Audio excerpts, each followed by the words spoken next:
Your heart stops. The monitor flatlines. To the doctors in the room, you are clinically dead. But inside your skull, a neurological storm is just beginning.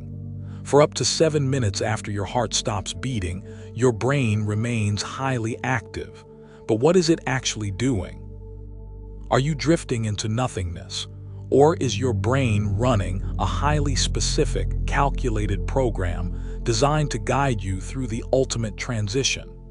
For centuries, the moments after death were a mystery left to philosophy and religion. But today, thanks to advanced neuroimaging and documented near-death experiences, we actually know the exact sequence of events your brain executes in those final 420 seconds. And what happens in those last 7 minutes will completely change how you view death, and more importantly, how you view your life right now. To understand what happens in those final minutes, we first have to redefine what death actually is. Death is not a single event. It is a process. In 2022, a groundbreaking study by researchers at NYU Grossman School of Medicine analyzed the brain activity of patients whose life support was withdrawn. What they found shattered the medical consensus. Right after the heart stopped, instead of the brain slowly fading to black, there was a massive synchronized surge of brain activity. The gamma waves, associated with high-level cognition, memory retrieval, and lucid consciousness, went off the charts. Your brain doesn't power down when you die. For a brief, intense window, it wakes up. It is executing a final, deeply evolved neurological protocol. Let's look at the exact timeline of those 7 minutes. In the first 10 to 20 seconds, the immediate crisis hits. Blood flow stops and oxygen levels begin to plummet. Your brain, which consumes 20% of your body's oxygen, panics. It releases a massive flood of neurochemicals. Endorphins, the body's natural painkillers, are dumped into your system to block the physical trauma of the shutdown. Simultaneously, the brain releases a surge of norepinephrine, triggering a state of hyperalertness. You don't feel the pain of the body failing. Instead, your consciousness is yanked away from physical sensation. The biological pain of dying is essentially muted by your brain's own emergency morphine. Then comes the phenomenon that has baffled scientists for decades, the life review. As oxygen levels continue to drop, the temporal lobe, the area of the brain responsible for memory and sensory processing, goes into overdrive. In a 2022 study published in Frontiers in Aging Neuroscience, researchers accidentally recorded the brain waves of an 87-year-old man as he died.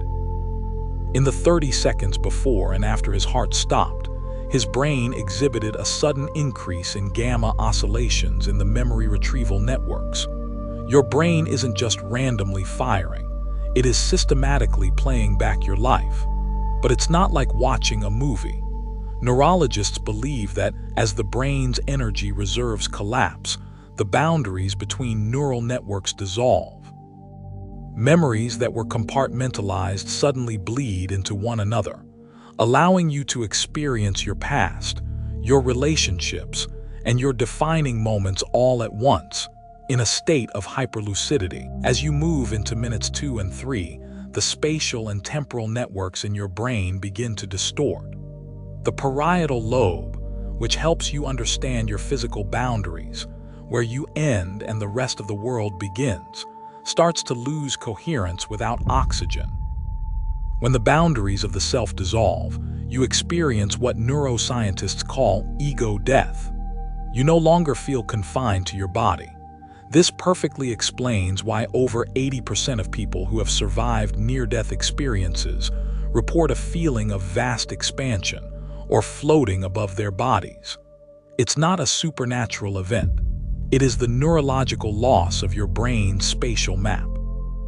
As your brain's GPS system shuts down, your consciousness feels like it is expanding into the room, into the universe. By minute 4 and 5, the brain is operating on the absolute fringes of its energy reserves.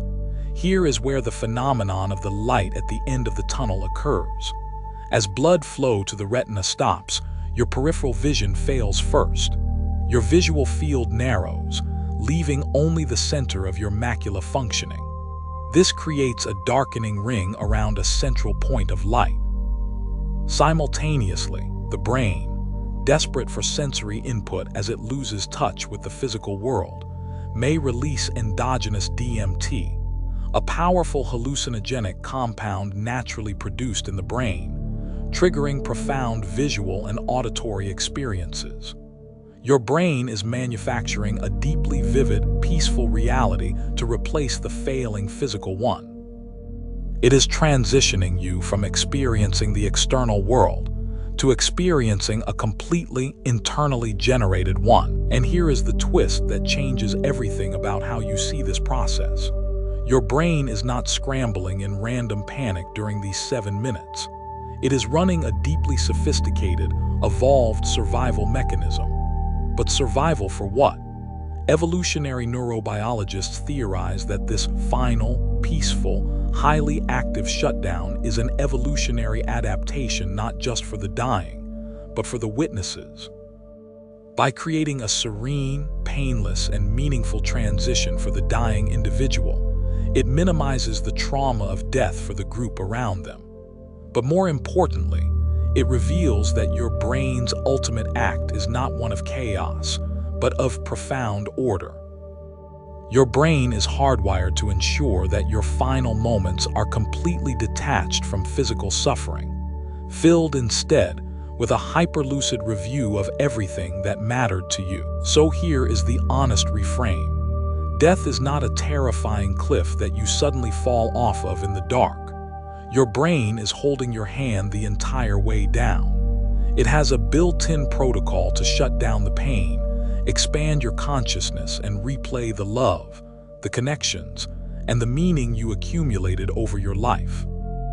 The fear of death is largely a fear of the unknown, of pain, and of losing control. But the neuroscience of these 7 minutes tells us that the brain takes care of the pain, and the loss of control is actually a beautiful dissolution of boundaries. The end of your life is biologically engineered to be peaceful. So how should knowing this change how you live today?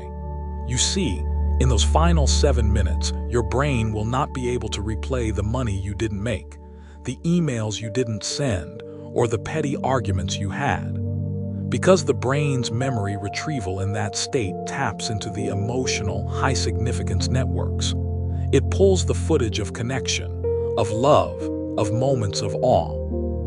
If your life review is a highlight reel of your emotional peaks, the question becomes, what footage are you currently shooting? When you realize that your brain's final act is to review the love you gave and received, it instantly reframes your daily priorities.